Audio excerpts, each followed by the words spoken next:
গাজীপুরের সাংবাদিক আসাদুজ্জামান তুহিনকে প্রকাশ্যে কুপিয়ে হত্যায় জড়িতদের শাস্তির দাবিতে সাতক্ষীরায় মানববন্ধন ও বিক্ষোভ সমাবেশ অনুষ্ঠিত হয়েছে।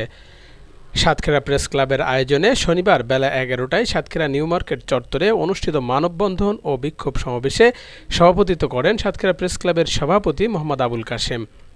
বক্তব্য রাখেন দৈনিক প্রথম আলোর নিজস্ব প্রতিবেদক কল্যাণ ব্যানার্জি, সাতক্ষীরা প্রেস ক্লাবের সাবেক সভাপতি মমতাজ আহমেদ বাপি, আরটিভির সাতক্ষীরা প্রতিনিধি রামকৃষ্ণ চক্রবর্তী, প্রেস ক্লাবের সাধারণ সম্পাদক আসাদুজ্জামান সহ অন্যরা। বক্তারা বলেন, গণ অভ্যুত্থান পরবর্তী বাংলাদেশে সাংবাদিকদের কোনো নিরাপত্তা নেই।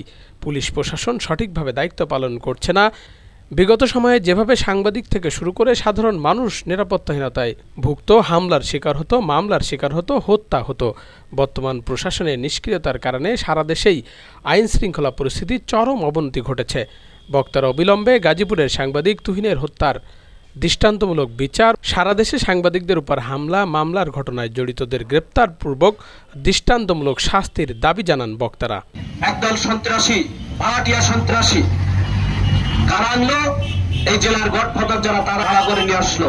এই ভাড়াটিয়া সন্ত্রাসীদের দিয়ে আমাদের উপরে যে নির্মম নির্যাতন চালানো হলো তার কিন্তু আজ পর্যন্ত বিচার হয়নি। বাংলাদেশের অবস্থা কি সেই রকম নয়? আজকে বাংলাদেশের দিকে তাকালে দেখবেন সব জায়গায় শুধু সাংবাদিক নয়, নানা ধরনের নির্যাতন, নিপীড়ন, চাঁদাবাজি চলছে। অথচ এই প্রশাসনের মিনিমাম কোনো গাত্রদাহ নেই। এই প্রশাসনের যেন মনে হচ্ছে জেগে জেগে ঘুমাচ্ছেন। আমরা এর তীব্র প্রতিবাদ ও নিন্দা জানাই। আমরা কল্যাণ ব্যানার্জি নাকি ফ্যাসিস্ট? এই কল্যাণ ব্যানার্জিকে এসপি কাজী মনিরুজ্জামান গাড়ির তলায় পিষে মারতে চেয়েছিল।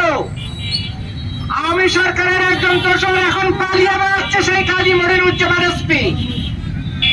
তাহলে বলেন কল্যাণ ব্যানার্জি কি ফ্যাসিস্ট? যারা ওই এসপির সাথে বিরিয়ানি খেয়েছিল তারাই দখল করে আছে, তারাই ফ্যাসিস্ট। এটা আপনাদের কাছে বাংলাদেশের প্রেক্ষাপট এমন হয়ে দাঁড়িয়েছে, সাংবাদিকদেরকে হত্যা করলে বিচার হয় না,